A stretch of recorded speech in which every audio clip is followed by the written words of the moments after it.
Sí, muchísimas gracias, señor Bellido. Bienvenido y gracias por sus explicaciones. Además, han sido bastante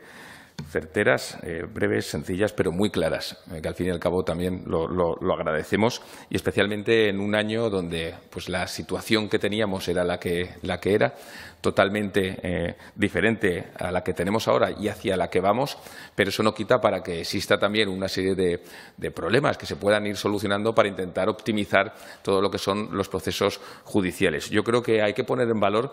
lo que ha dicho usted de forma inicial, con muy buen acierto, el hecho de la coordinación que existió en Aragón entre todos los agentes implicados en la justicia. Eso que aparentemente puede ser fácil y que damos muchas veces por hecho o que muchas veces desde fuera se ve, pero es verdad que trabajar en esas tripas para intentar que desde jueces, fiscales, la propia Administración, los propios trabajadores de la Administración de Justicia se coordinen para intentar dar soluciones en esos procesos que teníamos tan complejos, pues yo creo que hay que ponerlo en valor y vaya por aquí nuestro agradecimiento del Grupo Parlamentario Aragonés a todos, a toda la justicia aragonesa. En segundo lugar,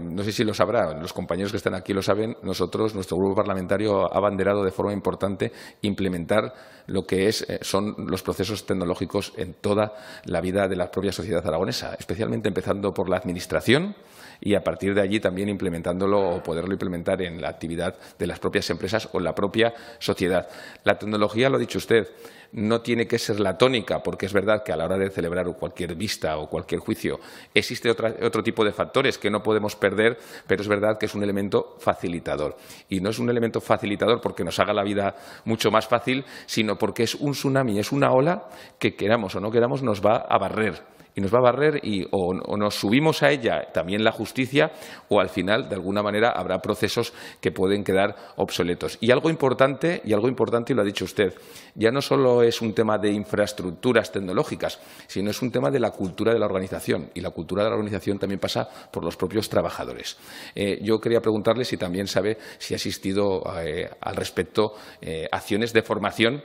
para intentar implementar esa cultura de la organización de cara a esa tecnología que, vuelvo a decir, queremos o no queramos, va a venir y viene y vendrá con muchísima más fuerza de la que nos podemos imaginar. Vaya por delante también que en acciones, como decía, el teletrabajo o alguna otra acción, nosotros creemos que tienen que ser medidas complementarias, facilitadoras, como decía usted, que una simple ratificación, un señor que vive en la montaña no tenga que a lo mejor hacer un viaje de hora y media para estar 10 minutos y luego tenga que volver, etcétera, etcétera, pero creemos que tiene que estar ahí. Y luego simplemente una pregunta y es,